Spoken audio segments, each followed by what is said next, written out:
This is Red Moon Role-Playing. Masks of Nyarlathotep.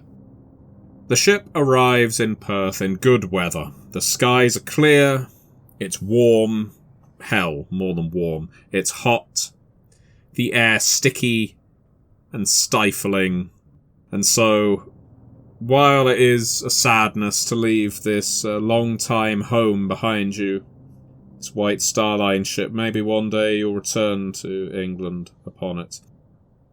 There is still a great joy to be found in standing on solid earth, observing the bustling city of Perth around you, and the docklands of Perth do basically open out directly onto the city. So there are people, there are motor vehicles, there's the sounds of factories, smoke in the air, and yes, that stifling heat that welcomes you to Australia's west coast. You won't be here for too long. Maybe one night in Perth, spent in a hotel while you arrange your forward journey, buying train tickets, all the way from Fremantle, across Western Australia, across Southern Australia, ending up in New South Wales, the home of Sydney, Australia, which in itself is the home of one Professor Davina Dodge of the University of Sydney. Your primary contact here on this vast land mass. Your journey doesn't take you into the Australian centre. The trains, much as they do in most parts of the world, are ways of transitioning from city to city, and the vast majority of the large cities in Australia are stuck on the coasts, or near enough to them. And there are railroads that cut all the way through Australia, but from Perth to Sydney takes you along that coastline, along the Great Australian Bight. To the south is the Southern Ocean, appropriately enough. Eventually you pass into Victoria, where to your south is Tasmania, and then you turn northward through Canberra, the capital, and then Sydney. It's a journey that takes you the best part of a week. Somehow less energizing than the ship, maybe because with the train, the passengers getting on, getting off at every station means there is a constant change, a sea of faces that joins you on this journey, but you stick close to each other. Your belongings aren't going anywhere, even though Rupert, in a somewhat paranoid state, it seems he has lost his composure a little since disembarking, is always checking the luggage carriage to make sure that his gear hasn't vanished. Jackson, whenever the train stops for any period of time, sends another telegram ahead. There are telephone lines in Australia cutting across the landmass as well, but the primary form of communication is still telegraph here. It won't be for another few years before telephones become at all common, especially in the interior of the country. And I would like for Shelby to make a luck roll, please. 65 over 36.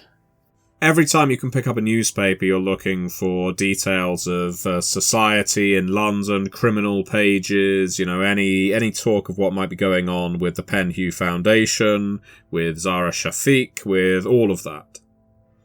Now, it doesn't mean nothing has occurred, but you are not fortunate enough to read about something occurring. The grenade you lobbed behind you via Mickey Mahoney may well have detonated while you were in transit. It's been 4 months, after all. It may have already been reported on yesterday's news. But you're not reading anything about court listings, you're not reading about ongoing scandals. The words Penhew and Foundation do not show up a single time in the papers, even the British ones that are imported, and of course long out of date before they get here. And so, yes, you arrive in glorious Sydney, which is distinct from Perth. Perth felt very much like an industrial town. It is a gateway into Australia, and so a massive number of people were moving to and fro of all kinds of cultures and ethnicities. Sydney is still a hustling, bustling city, make no mistake, but it is also a predominantly white city. It has more restrictions based on ethnicity at this time in history, specifically as pertains to Asians. Or East Asians, Chinese, are the picked-on minority here. And you are highly unlikely to meet any Aboriginal Australians in places of, well, customer service or front-end jobs in Sydney at this time. Yes, it is an affluent city, the most affluent city in Australia, but it is built on the unseen backs of those who are kept to the background. So it's a centre of commercialism and academia. And short of checking yourself in, once again, to a new hotel, and Jackson does remark, as you open the door to yet another hotel room, Madeline, this is making me more and more want to settle down, find a house. You know, I really enjoyed living at sea. Maybe when all this is over, we should buy a boat on a canal, a barge. Live on that. My eyes narrowed just slightly. Do I believe that he's serious, or is this teasing / flirting? Would you like to make a mistake here and potentially embarrass yourself, or do you want an honest answer? In other words, I can have you roll for it, or I can tell you outright. It's entirely up to you. Nah, let's roll for it. Make a psychology roll with plus 20 to psychology, because you know Jackson pretty damn well at this point. So I'm rolling under a 71, and I hit a 38, which is probably not hard, but very close. You get that it's more teasing, it's exhaustion. You and Jackson have now had plenty of conversations about what will happen once all of this is over. And it's never entered the sort of bleak and mournful, what will become of us? But there has been more than one conversation of, well, what should we do once this is over? And your relationship has always flitted from casual, flexible, to deep, intimate, and serious. But without restriction, it should be said. You're not clamping down on each other and keeping each other in sight at all times, despite the fact you were on board a ship for 4 months, which meant it was difficult.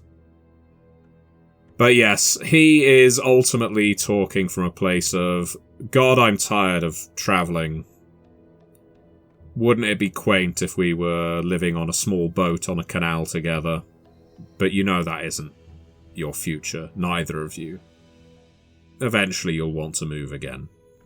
On the move is definitely core to the identity of not only ourselves, but to our relationship. Just to clarify, where are we one more time physically? You've just entered yet another hotel room. Perfect. So my eyes narrowed just slightly as he makes this exhausted joke. And I move across to the room. I open up my suitcase and I'm going to pull out this letter of recommendation from the captain. And I am going to approach Jackson. I'm going to seat him onto the bed, straddle him, and then read that letter to him. Word for agonizing word. And then I'm going to hold the letter towards him and say, well, with your resources and my expertise at boating, we can create any type of life that we want for each other. He called me exquisite. You see this, right? And I point towards the word. I see it. I see it. Exquisite. And he even spelled it correctly. I cannot help but to laugh because that was the exact joke that I was getting ready to make next. The symmetry and the in-sync continues to deepen. As the horseplay continues, he flips to be dominant here. As there's some jostling on the bed. And he says, well, if you're an exquisite boat captain, Madeline, I guess we're going to need something a little larger than a barge on a canal. And my nose wrinkles deeply, which is a clear sign of surrender to this power play and to everything that comes next. We skip ahead to the University of Sydney. Once everyone has showered, shaved, and recombobulated, now you have finally landed somewhere where there is not a vehicle moving beneath you. You are able to comport yourself, and there is something delightfully refreshing about being able to move of your own volition, stop occasionally, call into a store, grab something to eat, have a coffee. It's so tempting to not even get back on the track of visiting Professor Dodge. And surprisingly, it's Rupert who is greeting everyone at breakfast with clapping hands. Okay, everybody, okay, right, I can see everyone is far too relaxed around here. No, you all look far too happy. You're already developing a wonderful sunburn there, Bertie. I grumble, clearly not enjoying the intense heat. I barely saw you on board the ship. You confined yourself to quarters just like I did. So. Yes, well, what can I say? I was very busy. Oh, I completely understand, old boy. I completely understand. But I have already arranged our taxi. Well, I suppose I should have ordered two. We're growing to be quite a party. It's just like Peru all over again, isn't it? And, yes, we are. It's going to be picking us up in about 5 minutes, so to the University of Sydney we go. Let's do it. Wonderful. I grumble, not having my hat on at this point in time because it is far too hot for my hat, and having to make do with my, at this point, quite raggedy patchwork clothing, as, again, my wardrobe is very limited at this point in time. Although luckily I was able to trade a few shirts on that ship, but still quite small. Lots of holes. As you make your way out to the taxi, Rupert does draw up alongside you, Bertie. So what were you doing in your cabin for all those months? Obviously I saw you occasionally for dinner, but...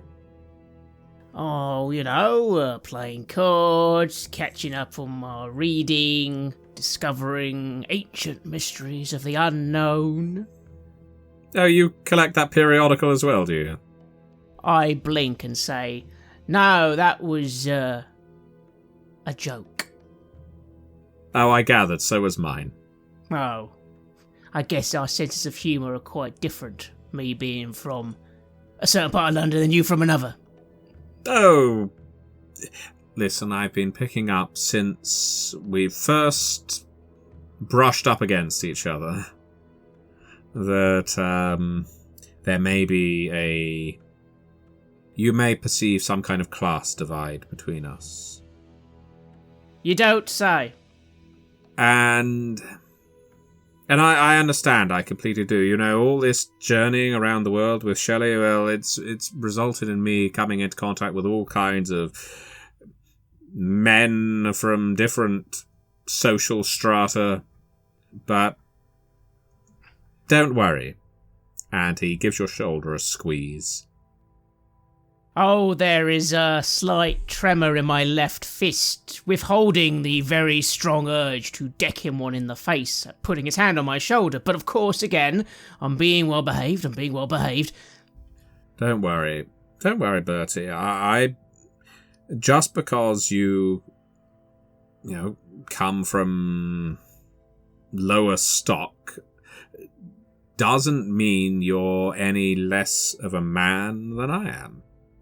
I completely understand. There's lots of young men like you who look up to people like me and think that, well, I'm dirt on their shoe, and that's just not true. It isn't true. I consider you just as much a friend as I do Shelby Shattuck over there, waiting for us impatiently in the taxi, looking at us as if we're probably hatching some kind of murder plot. As if I would conduct a murder plot. So openly on a street. Well, I understand they let you get away with a lot in Australia. I have heard that. And don't you worry, Rupert. I also don't think you're any better a man than I am, despite coming from high areas. Well, I'm glad we see each other the same way, then. Yes. Who knows? Maybe you'll even let me read some of your precious, precious books. Is that what you'd like? Yes. They have value, and you cling to them a little too tightly. And don't think I haven't heard the talk of throwing things overboard. Well, don't think I've not heard. I was just being polite about you playing around with those... what were they, scepters? Staffs. Is that what they are? It depends on your terminology. But yes. Well, I'd call them staves, but you can't account for good learning. No! And I go over and I squeeze his shoulder quite tightly. Maybe we should go and join the others, Mr. Carruthers. Don't want to keep him waiting. No, I suppose we don't want to do that, do we? Maybe later, once we're back from the university, we can have a cultural exchange. Oh, I'd absolutely love to have a cultural exchange with you, sir. I say, smiling broadly and thinking, what a bloody upper-class twat. Oh, yes, I had a young friend in Peru and Mexico called Arturo. I had a good cultural exchange with him as well. He climbs into the taxi. I let out a big, long sigh, and, again, well behaved. Don't want to get thrown in jail in a foreign country. Just yet. Like Perth, Sydney has grown rapidly, with once ramshackle houses now giving way to terraced streets. It looks positively European at parts. The population is, massive for a city in Australia, nearly hitting 1 million.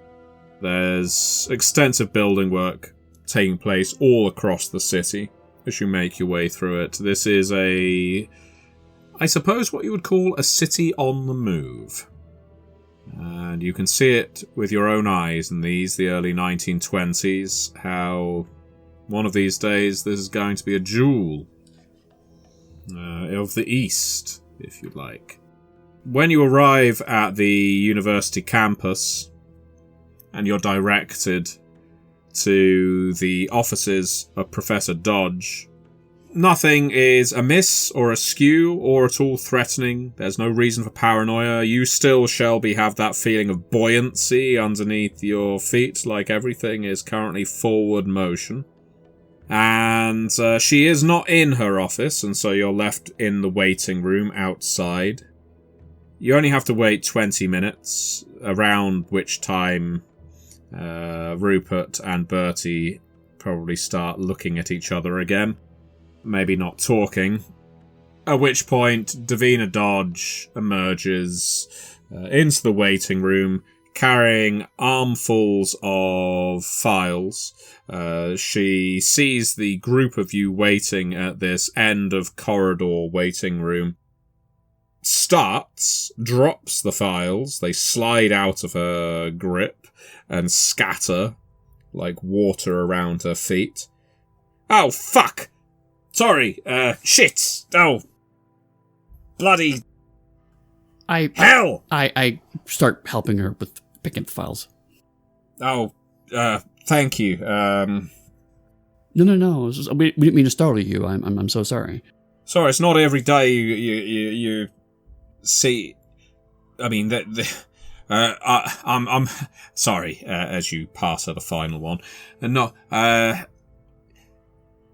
sorry. Sometimes you get when there's a big group of people waiting outside your office, it sometimes means something like, I don't know, you're about to be taken to a tribunal or something like that. It just took me by surprise. My mind was elsewhere. Who are you? Jackson Elias. Oh. I simply give a large, toothy grin and just smile. Jackson Elias. Brought his Friends with him? You didn't say that in your telegram? No, well, there's quite a few of us travelling together. I hope you don't mind. None of them are lawyers, are they? No, not one of them has got a degree in law, he says, not sure now about Rupert. Oh no, I never finished mine. I started one. I started about 3, but... No worries. No, in fact, you could say none of us have anything to do with the law at all. No, sometimes you can tell, she says, looking at you, Bertie. All right, well, you better come inside. I don't have room for... well, seats for 5 or 6 people, but if some of you don't mind standing, it's not a big office, I'll share it, but you can stand around and I can find out what all this is about, can't I? Of course, ladies first. I gesture for Madeline to go in first, saying, I'm fine standing. Oh, that famous European politeness. Well, after you, love. She gestures for Madeline to lead the way, and then she follows, and the rest of you file in. Dodge's office, contrary to her apparently flustered, blustered appearance, is officiously tidy. Interesting. She struggles with a cabinet drawer and dumps the files in with no order, but locks it, and then, just like that, the mess is gone. It immediately gives the impression that behind every single one of these cabinet doors, wardrobes, drawers, everything like that is a horrendous bomb gone off disposal of documents that no one's ever going to be able to sort through. But they're not in sight, which means they're not a problem. She doesn't sit on the other side of her work desk. Instead, she perches on the edge of it. So, I understand this is to do with our work, and, so what's the business then, Mr. Elias? You made your way all the way down here to Oz, and, pleased as I am to see you, and all of your friends, apparently. You were very vague about the purpose. Jackson says... he thinks about it. And then he speaks. I may not actually be the best one to talk about it. The facts of the matter is, I've been examining our work, your work and my work, and found some striking similarities, which you pointed out quite rightly before we got the lawyers involved. I'm not suggesting there was any kind of wrongdoing on either part. More that there is more to be learned about the synchronicity between certain African cults and certain Australian cults and ancient religions. But that isn't our single reason for being here. That's our foot in the door. Shelby, you had a wonderful way of approaching this, which I'm feeling right now utterly paralysed. No, I understand, and I want to reiterate, thank you for seeing us, because I've been doing my own separate research that Mr. Elias and I have ended up had the privilege of working together on after I started, and it immediately came. And what's your name, love? Oh, sorry, my name's Shelby Shattuck. Shelby Shattuck. Do I know their name? Probably not. No, I can't say that I do, but this is rather the corner of the world. Yes, it's more due to my own inadequacies than your lack of knowledge that you don't know of me. But in my limited research, it became immediately apparent to me that you were quite the experts in this part of the world. And as Mr. Elias points out, we do believe there may be wider connections that would benefit from perhaps collaborating and pooling our resources. I would be honored and grateful if we could help put your name to any papers that come out of this. But at this point, really, we are excited about possibly finding these synchronicities and maybe even uncovering something that we've never seen in this area before. And I can't think of how we could progress without talking to you about it. I see, and she looks at all of the rest of you. So just to get this clear, what are you, all like sponsors or financiers or what, academics? I notice no one's used the word professor around here, so... to be honest, I am a writer. That is my primary profession. So I don't have the credentials that you have. Again, one of the reasons why I wanted to come and defer to your expertise on this front. Many of these people are my friends and colleagues, research assistants, however you want to phrase it. We are kind of on an informal expedition ourselves at this point. You have some past expedition experience. We've found some of this information originally in Peru, and we've since been traveling around to try to connect some of the dots, as it were. Bloody hell, you've been all the way to Peru? Mm-hmm. As well as the United States and England. You don't score points for going to where you come from. Exactly. That's why I led with Peru. Well, I mean, hostilities with Mr. Elias notwithstanding, if there's some kind of research paper where you want to put my name to it because you're utilising my work or you want my help, I'm time permitting, subject permitting, sure, colour me intrigued. But I suppose the thing that really interests me is, all of you an expedition?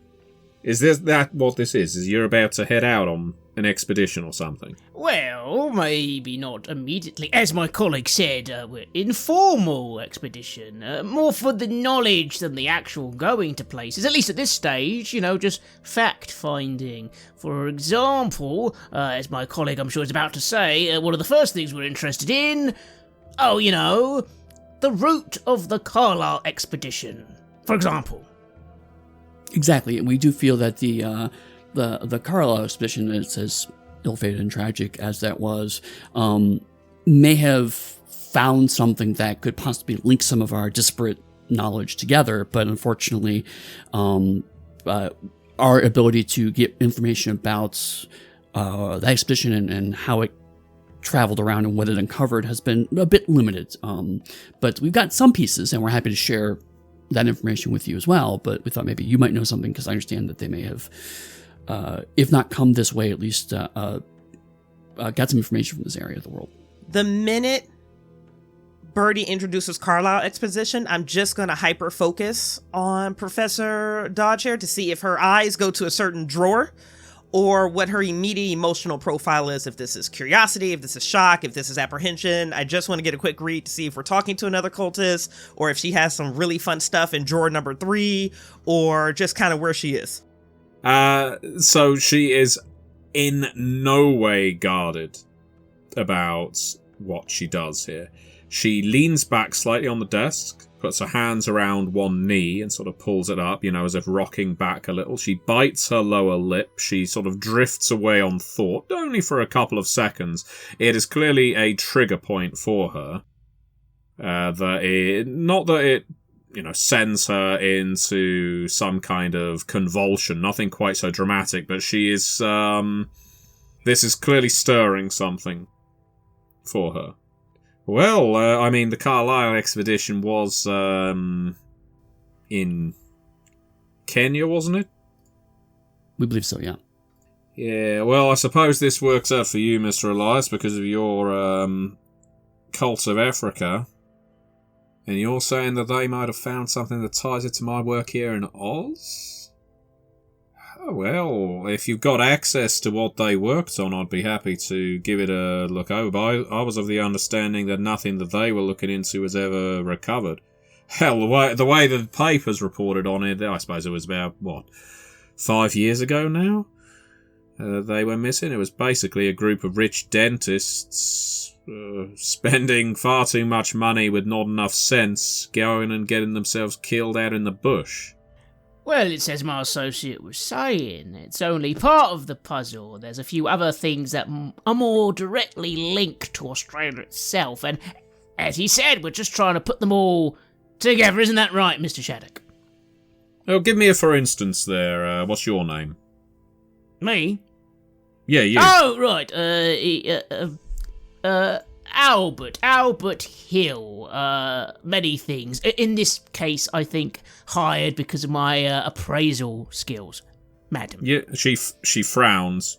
You don't strike me as much of an Albert. Oh, my friends. Well, my friends call me Bertie. Ah, that's a lot more Australian. We don't, not to classify an entire nation by the way we name things, but in most cases, if you can't shorten your name with an E or an O, well, there's no place for you down at the bar. Oh, it's good to know.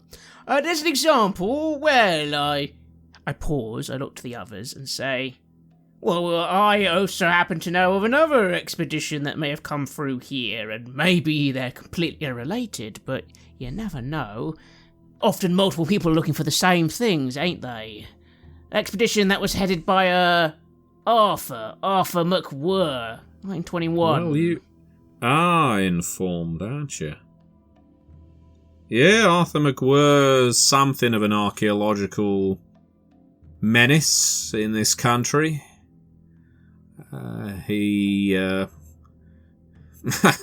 more like a farmer who occasionally digs up ancient pieces of rock and sells them to tourists, but he's got enough of a reputation, enough money behind him, that he has led a few expeditions, some of them pretty impressive, out into the Australian centre. I mean, that's always a dangerous proposition. Everyone's always heard of, or seeking out Lassiter's fortune, something of that ilk. And that's what I always put him down as, but, Well, I mean, I'm assuming you speak in the past tense, because I was led to believe he was currently missing. No, I don't think he's missing. As far as I know, he went back home to Port Hedland. That's on the west coast.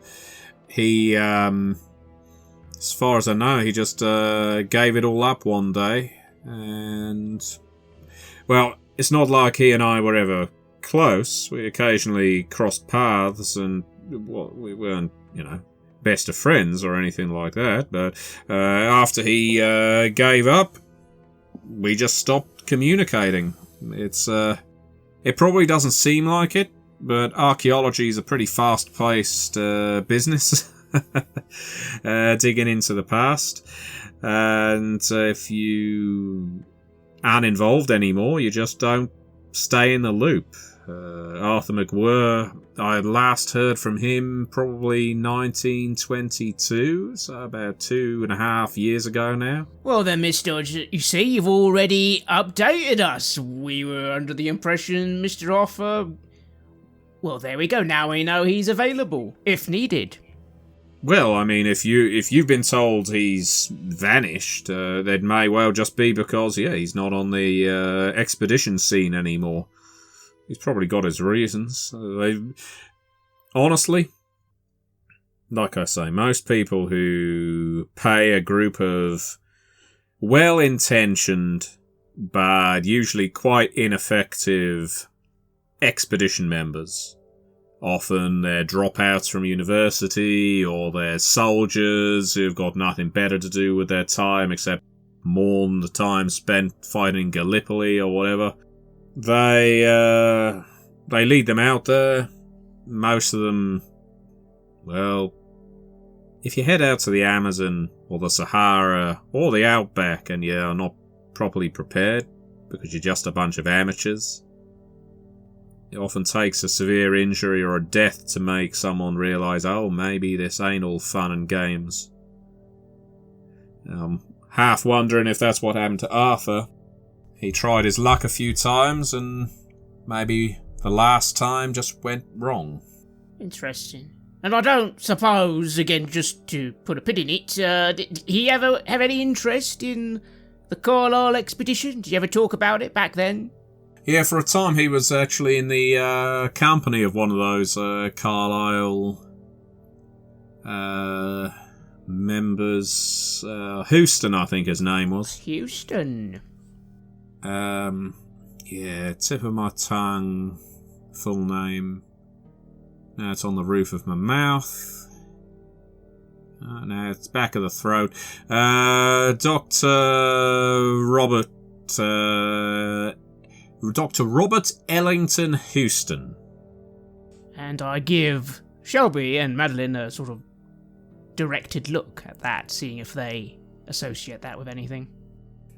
But yeah, can't say much about Houston, other than he, I suppose, would have been just after the war in McWhirr's company. So just before the Carlisle expedition. And after that, don't know. But I can at least point you to where McWhirr used to live, or the address I've got for it. Actually, you know what? And she starts opening drawers. Hold that thought. Keep talking. There's something I might actually have here. Oh, no, again, it's just very, very interesting, I say, looking at the other two and feeling quite happy, because here we go. There is a direct connection between this Arthur McWhirr and Dr. Robert Houston. This might make the others more interested now in following that potential lead. Professor, Madeline Hopper, research assistant, before you have to make that hurdle on my behalf. When you say that McWhirr and Houston were in the company of each other, is this just electronic correspondences, written correspondences, or was Houston physically here? Oh, I wouldn't know what their actual relationship was. I mean, by communication. I mean, Houston was here in Australia on one of McWhirr's expeditions.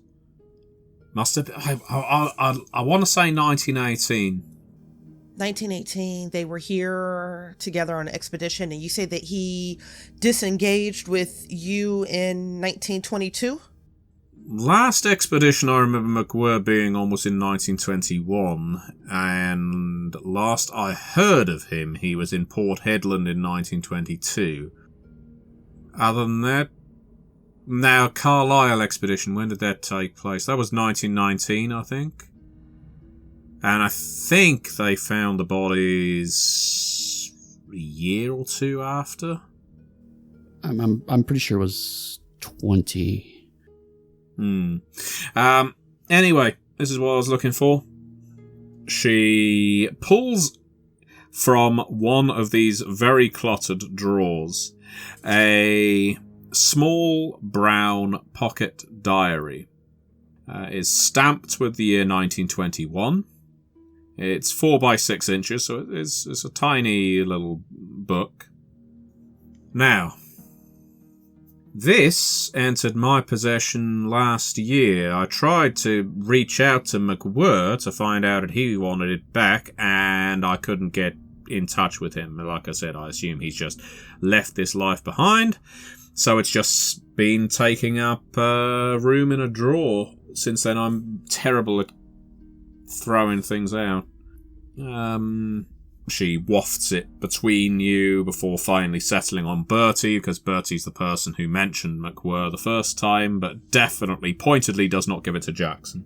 I take it slowly and say, "Oh, and what is this?"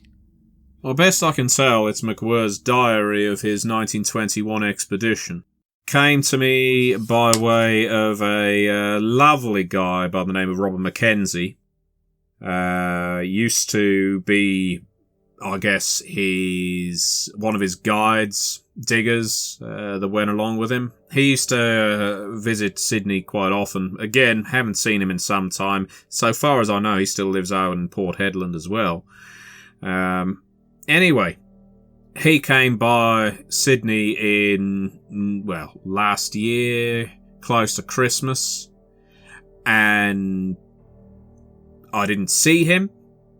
He had just left a parcel. It wasn't franked. He had delivered it by hand, I'm guessing, because there was a letter inside that said, "Please look after this." Signed, Mackenzie there. And I opened it up, flicked through it, felt like I was intruding in someone's secrets, because it's a diary, for God's sake. And realising it belonged to McWhirr, I then tried to reach him. I didn't have a telephone number, I was assuming he's got a telephone, so I tried to wire him a telegram. Nothing. So it just stayed in my drawer. I see, and you've never poked your nose in it since? Oh, of course I have. I wouldn't be much of an archaeologist if I didn't poke my head into history occasionally.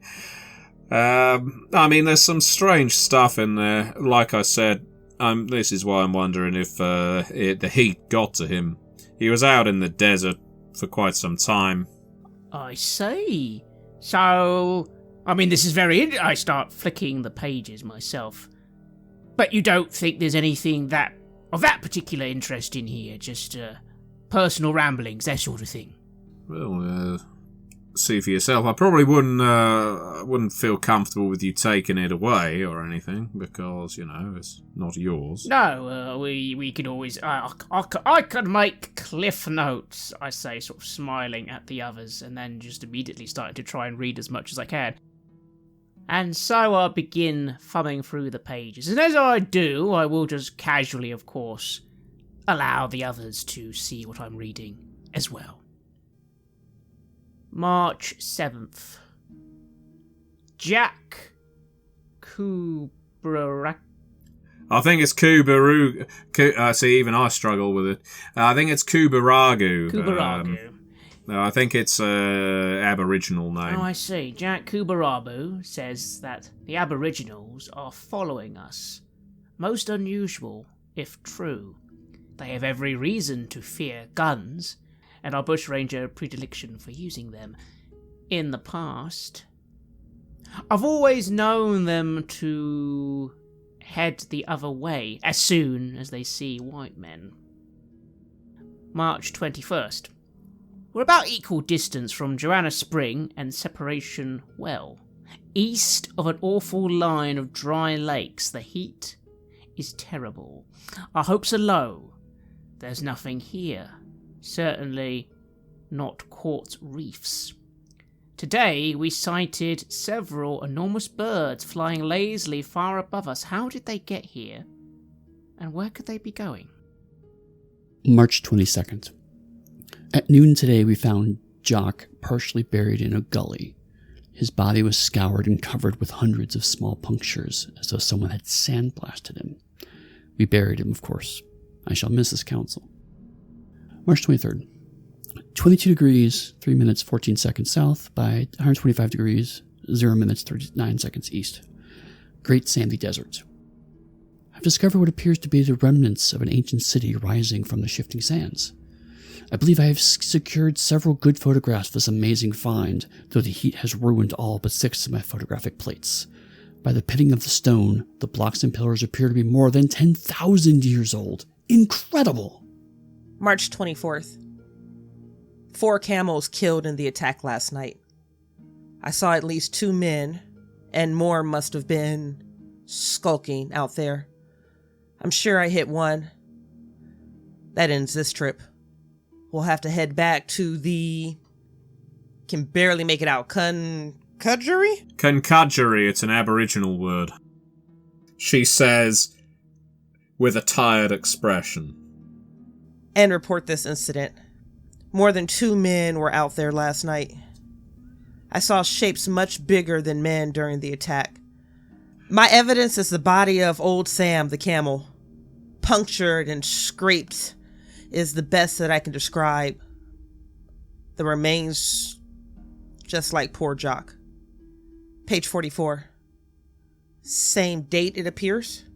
Since the attack lasted only a brief couple of minutes, it's hard for me to believe that anything human could have done so much damage so quickly. But then, what was it? Jackson concludes with May 15th. Have told Robert Mackenzie about the city. Together we aim to return and undertake a full survey. When he saw the photographic plates, he was flabbergasted. Now as keen as mustard to work with me to realise the discovery. And as we finish, I say to Miss Dodge, well, that's all rather interesting, ain't it? But that's odd. This ends seeming to indicate a desire to retake this expedition, but you say that hasn't happened. Not so far as I know. I've not heard of any expeditions out into the outback that have discovered any great cities other than what's in this diary, and believe me, I asked around. Tried to find out someone who might have known something about it. I even tried to reach out to Robert Mackenzie because he was mentioned in here, and as I say, the only time I've heard from him was when he dropped the parcel off with this diary in it. Assuming that was his handwriting, I mean, it was signed off as him. I got to admit it's a bit of a mystery, but not to appear too much of a skeptic, but I'm gonna. The more and more I read of that diary, the more and more it seemed he was succumbing to heat stroke. There's things in there that just don't make a great deal of sense. It's fantastic. It's, given that most of you come from England or America, you probably know of hypothermia pretty damn acutely. Well, down here people get hyperthermia. You get too hot, you start seeing things, you start losing your mind.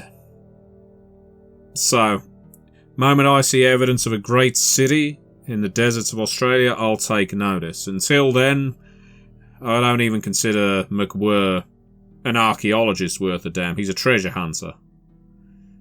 And none of this makes a lick of sense to me. Which is why I've never published it. I've certainly never tried to take it on as my own. Maybe if I had some kind of evidence to back it up, well, I'll take it more seriously, but... Well, one thing, I of course totally agree, some of the stuff sounds a bit silly, but what about the so-called attack? That sounds a lot more realistic. Do you not think there was a reason they came into conflict with some of the Aboriginals? I'm not going to cast any kind of negative stones or words on the Aboriginal people of this country. They've suffered a lot, and I'm sure they got a lot of suffering in store, but I wouldn't put it past them to ambush a group of pleasure seekers out in the desert. I mean, that's their land out there. And if McWhirr and his friends were too bloody ignorant to actually pick up on warning signs, well, maybe they did get a few rocks lobbed at them. Sandstorms as well. Sandstorms happen and they can scrape the skin off your bones, and you know what? And I hate to put it down to something so bloody simple. When you start talking of things like beasts attacking, and I've read this kind of thing plenty, when you start getting delirious, a kangaroo can seem pretty fucking terrifying. Have you seen their feet? Professor Dodge, I'm going to ask this question with a level understanding of my own ignorance and total respect. If you believe this were hyperthermia would come with some form of cognitive decline. He wouldn't be able to write this with any type of coherency. And I'm just going to turn the diary towards her, like, as I'm also taking those key notes. This reads coherent to me. She screws up her face a little, and again, the professor is not someone who guards her emotions. She looks embarrassed. Like, oh, I hadn't even considered that. And then she mutters, hadn't even bloody considered that, had I? And I'm just going to give a reassuring smile because it was absolutely positively not my intent to embarrass her, but to challenge her. We've seen things that defy And I'm just going to pause, and I'm just going to immediately defer back to Shelby, because that was absolutely me getting ready to overextend trust. And I'll dial that back. I'll kind of give a short nod to you and say, okay, less esoteric, perhaps more interesting. I saw a stray reference to quartz reefs. Is that a common feature in the desert? It's what treasure seekers go out trying to find, quartz and gold. So you think there may have been a rumor of deposits of quartz that may have spurred on this initial expedition? Exactly. But now that... Madeline, was it? Yes, ma'am. Do you mind if I call you Maddie? You're more than welcome to call me Maddie. She's studying the diary again. Yeah. Well, I mean, you got coordinates there. I was wondering if those were coordinates. She, dutifully enough, has a map that she rolls down across the blackboard behind her. She examines the coordinates, looks at the map, examines them again, spends a moment or two calculating. Well, alright then. So this would put McWhirr... Well, I mean, he's noted it himself in the Great Sandy Desert, but the clue there, my friends, non-Antipodean as you are, is that it's pretty bloody big. And those coordinates would... Okay. They'd put this so-called ancient city somewhere in Western Australia.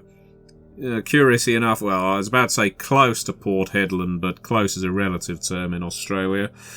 There's an awful lot of nothing between Port Hedland and where this city would be. She taps on the map and she puts a pin in it. It's about equidistant between the western coast and where the Northern Territory starts. And like I said, a whole lot of sand and rock and heat and not a lot of cover. There's some streams, but judging from McWhirr's notes, quite a lot of barren, dried out lakes. Heh. Well, maybe he did find something then. Well, fuck me. Did you ever see any... It does mention, he says he took some photos, some slides. Did you ever show you those? No, like I said, I got this from Mackenzie so far as I know. I don't, I've never seen any photographs, she says, now looking at you curiously, waiting for the follow-up. That 1-2 punch, Bertie. Are you going to reveal the photographic slides? I certainly consider it. Perhaps I give Shelby and Madeline a look of, should I? I'll nod. In that case, I'll reach into the bag we took with us, and... Well, it just so happens, part of our initial inquiry into all this actually came from these slides that happened to make their way all the way to London, would you believe it? Have a look. She adjusts her spectacles. Now finally does take her chair on the other side of the desk. Switches on her lamp, examines the slides before them. Well, bugger me dead. Jesus Christ. So now you understand why we reached out to you as an expert on this. If these are authentic, and I can't see how this looks like more like something you'd find in Jordan. You know, have you ever seen photographs of Petra, the giant city built into the mountains? Mm-hmm, I have. There's nothing like this in the outback. There's nothing like this in the desert. As far as we've come to understand them, the Aboriginal people all the way back in history, and that's not to say we understand everything about them. It's just for good reasons and bad. They're not exactly talking about their history much. they never built anything like this. They've always been nomadic, or... Regardless, they weren't building... Fuck. Aha! You see that person there? This can't be... There's something not adding up here. How so? She turns the slide back round, tapping the image that is imprinted onto it. And she taps one of the men pictured. So that's McWhirr. Next to him's Mackenzie. And the only reason I recognise this one is because he was in the papers for quite a long time. That's your Dr. Houston. Interesting. You don't say. No, I do fucking say. My point being that according to the world at large, that's someone who died in 1919. Now, if this is the expedition that's chronicled in that diary, which I was given to understand was the most recent expedition that took place in 1921, you've got a couple of years discrepancy. Not to mention, Houston must be one of the most well-travelled men on the world if he's managed to hot-foot it from Australia to Kenya back to Australia again. And wherever he started his journey. Certainly is a discrepancy. Very big one. If we're following the lead that this is all real, what this slide and this diary tells us is there's a great city in the desert discovered in 1921 by a guy who isn't even an archaeologist, who then retired for reasons unknown. And not only that, the person he wanted to tell, or he told about it, Robert Mackenzie, also didn't capitalise on it. And someone famously dead was there at the time it was discovered. Certainly an awful lot of coincidences all suddenly lining up to make something far less impossible and merely improbable. Well, now I'm just wondering, is this some kind of wind-up? Are you here to, No, I think Mr. Shelby can back this up. That is exactly why we came here. We are too seeking to make it all make sense. And if it doesn't make sense, well then, more fool us, isn't that right? To be honest, if we were here to wind you up, we would have had to have known what was in that diary before you showed it to us. It seems much more implausible, don't you think? Yeah, right. On the other hand, we have unsubstantiated but compelling information that implies that the Carlisle expedition may not have been all that it appeared to be. She sits back in her chair, runs her fingers through her hair, unties it. Fucking hell. Indeed. Well, I can see why you might want to see to McWhirr then. Yeah, that probably will be our next stop. Well, it's not like it's close by Port Hedland, but gotta wonder now what might have stopped his archaeological diggings. I am perhaps almost awkwardly silent on that because I have a few theories, but don't necessarily want to share them just yet. Well, you give me a lot to think about, and I think it's fair to say that if this isn't some kind of wind-up, you've got my interest as a research partner. That was one hell of a pitch. Considering you barely said a thing, Mr. Elias, I think that's a good attribute of yours. When you speak, things tend to go bad. Mr. Elias is very good at putting together teams, I would say.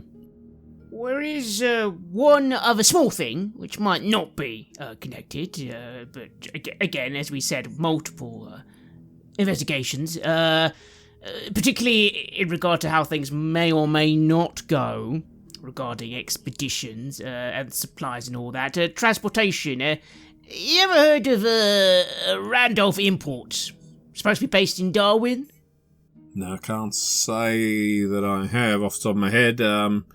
mean, Darwin's all the way to the north. We've got plenty of import companies here in Sydney, and so far as I know, and I'm not exactly an expert when it comes to imports and exports, they're not some conglomerate with holdings down here. They could be, but it's not a name that rings familiar. Understood. No, just it's run by someone called Toddy Randolph. It was just one of a potential name you were given for that sort of thing. Well, definitely sounds Australian then.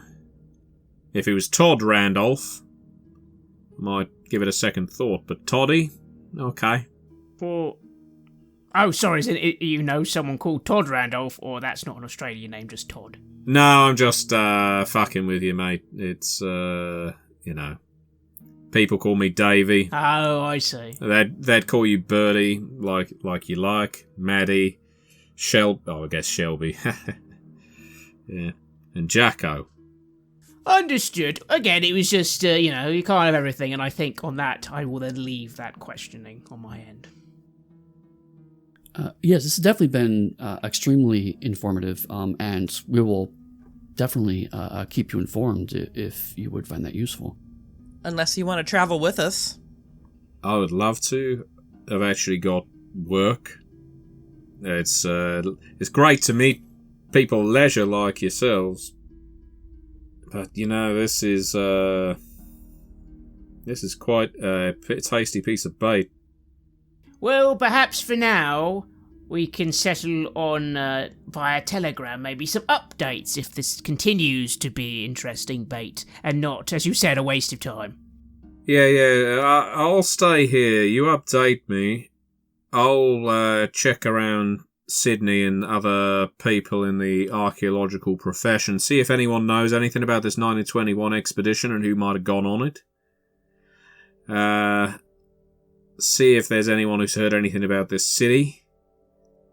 How many of those photographic slides did you have there, Birdie? 4. Yes, no, I only have 4. I notice it does mention 6, but I'm afraid we have no idea where the other 2 could be. These 4 are in London. Who knows? I'll ask around and see what I can find out. But yeah, I'll get you McWhirr's address. Hell, I might even have a contact for Robert Mackenzie. We'd appreciate it. They're both in Port Hedland, like I said. At least last I heard. I'd hate for you to head out there and find out they're not there. It's a long way to go to knock on a door and find out they've gone away. Well, we can get to that, but for now, what an absolute pleasure, Miss Dodge. Thank you very much for your time. I hope we haven't bothered you too much. Most of the time after a meeting like this, I'd say please call me Professor. Sorry, Professor Dodge. But I think we're familiar with each other enough now that you can call me Davey, Birdie. Ah. Sure thing, Davey. Keeper, just before we leave, this is a out-of-character question with, in-character clarity here. The slides are what date, are we assuming? They are marked up as, with McWhirr's name and 1921. He has actually dated them. Well, by the year, not the actual day. By the day, okay. So McWhirr 1921 on the slides. The diary entry we are saying is 1921?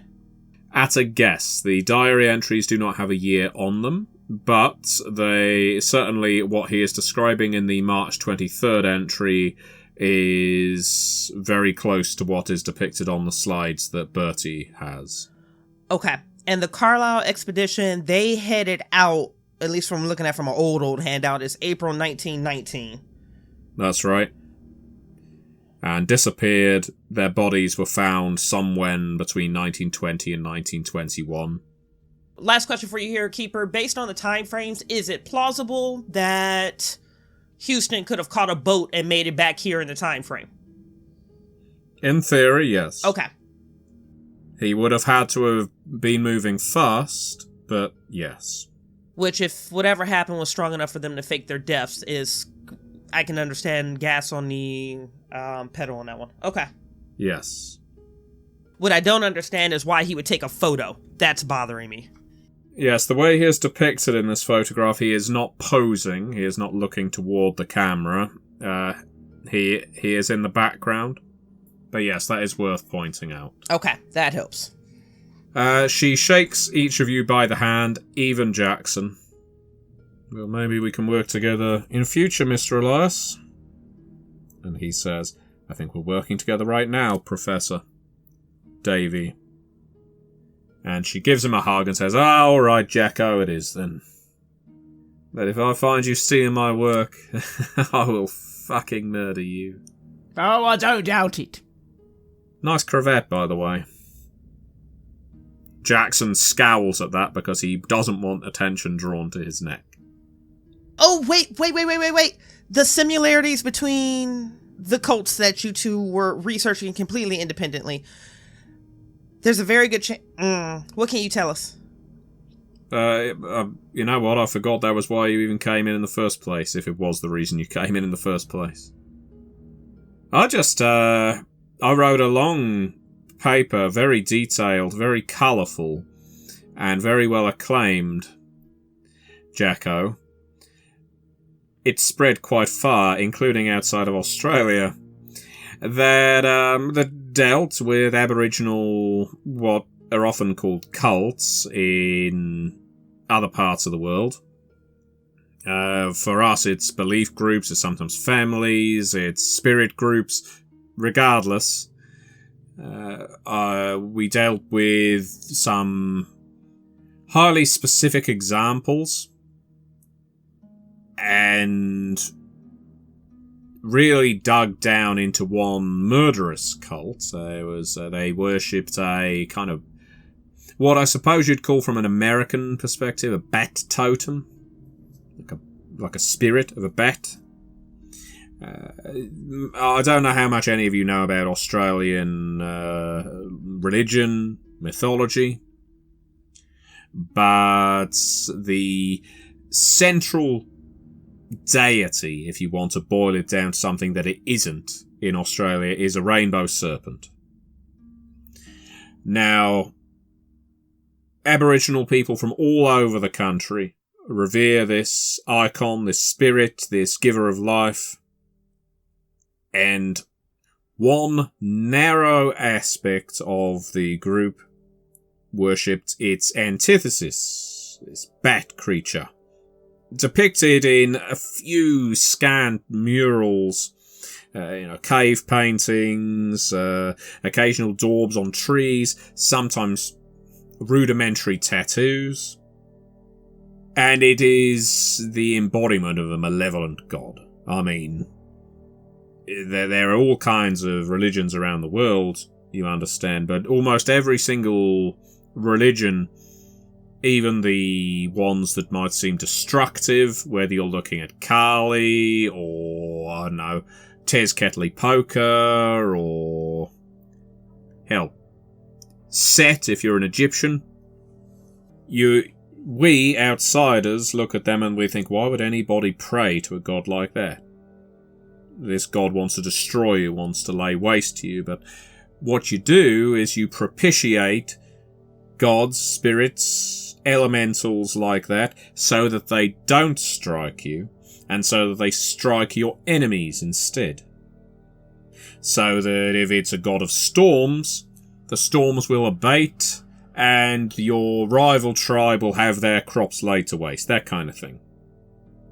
So this bat creature, or the bat cult, as it became known in academic circles, was a particularly murderous, blight group of Aboriginal people who didn't just rely on their spiritual founder to cast evil spells on isolated Aboriginal people. They carried out its will. These were people who would mark themselves with this bat, and they would go around killing animals, killing people, sacrificing them in one of the most bloody displays that you don't often see in the kind of spirituality that's so common among Aboriginal people out here. So it was obviously a very great cause for study. Not many Aboriginal people wanted to speak about it, and I dare say, not to proclaim them ignorant, I suspect it was something of a secret religion within a religion, if you see what I mean. Anyway, so this gets published. It's all very well received, gets acclaimed, gets a little bit of a superficial scandal attached to it. One Aboriginal group in particular complains about it, tries to get the paper pull, but they don't have a great deal of pull around here in their own land. And then, about half a year later, I read or get told about, oh, have you seen this Cults of Africa book by Jackson Elias? So I'd never heard of the guy. No offence, Jacko. And it takes me a while, but eventually a copy arrives that I had to pay for. You can pay me back, Jacko, at some point. And wouldn't you know, it's like he's been lifting my research, sticking it in the arse end of Africa, because no one's going to know the difference if you're here from a Reader's Digest perspective, you know. Still in the era of Penny Dreadfuls, some people. And it's all a big scandal, and I reach out to his people, he reaches out to the university, and we get into it, and in the end it's all settled out of court. So that's the story. Keeper, just clarifying dates. Did her article or did her publication come out before Jackson's? I know it did, I just need to hear it. It did. Did you ever receive any additional pushback other than the one Aboriginal group that took offense? Threats, even low-range threats, or did you ever garner any attention that made you feel actually uncomfortable? Oh yeah, there was a point where just outside my... I live in a house not far from the university campus. I don't live on campus anymore, can't stand students. And some fucker had painted this bat with its big sort of circular... I think it's supposed to be either its head or its eye in the centre, right on my front door. And my first thought, and the police, their first thought was, some of these Aboriginals have decided, well, we're going to start threatening her. She started telling our deepest, darkest secrets. So, I understand the cops got a little heavy with some of the local communities. So I had to actually call them off. I'd say, look, it's no problem of mine, I just paint over it. And then I got a couple of letters through the post, similar thing. Real idle threats, you know. Don't you publish any more about this, you watch your back, you return what you've stolen. But they dried up after a while. Obviously I felt worried, but I never took that to the police because I didn't want a bunch of innocent people getting beaten up because someone was threatening me. That's the way it is out here. You say, well, one person of Aboriginal background might be threatening me, and the police decide, well, that means all the Aboriginal people need a good kicking. Seems like some things don't change. Yeah, I imagine it's very different in America. Very much so. Thank you. Thank you for that. That's alright, here you go. While she's been talking, she has been sketching the symbol. Listen, all this talk has got me parched. Why don't we go down to the bar, get a lager or two into us, and you can tell me about your journey here. Sounds like a wonderful plan. Let's. What do you think, Birdie? Up for an Australian beer? Oh, if you're paying, I'll be delighted. I'm sure my per diem can extend to that. She leads you out of her office, locks it behind her, and you head to the nearest bar. which is where we will conclude our session. You have listened to an episode of Red Moon Roleplaying, where we play Masks of Nyarlathotep for Chaosium's Call of Cthulhu 7th edition. Joining us as our keeper is none other than our dear friend Matthew Dawkins, and we were also joined by Bridgett, Jeffries, and Eddy, Webb. The music was made by Aegersonus and Halgrath, and we have also used Cryochamber's Lovecraftian compilation albums. All of this was used with permission from Cryochamber. Check out their website at cryochamber.bandcamp.com or their YouTube channel for some moody dark ambient for your gaming table. We would like to give massive thanks to our champions of the Red Moon: Martin Heuschober, Simon Cooper, Julia, Bob Lange, Cameron, Graham Barey, Doug Thomson, Lily, Maciej, Black Templar, Dennis Sadecki, Leonhardt, Britt, and Nikola for their generous support. And we'd of course also like to thank all of our other patrons. Without your support, the show would not be possible. If you want to support our work, please check us out on Patreon. You can get access to bonus campaigns for Cult of Divinity Lost, Call of Cthulhu, Blade Runner, and Warhammer 40k there. And you can also get early and raw access to all of our recordings, and hear your name read on the show as a champion of the Red Moon, as well as even play some Cult with us. Most importantly, that support is what keeps the show going, so do check us out there.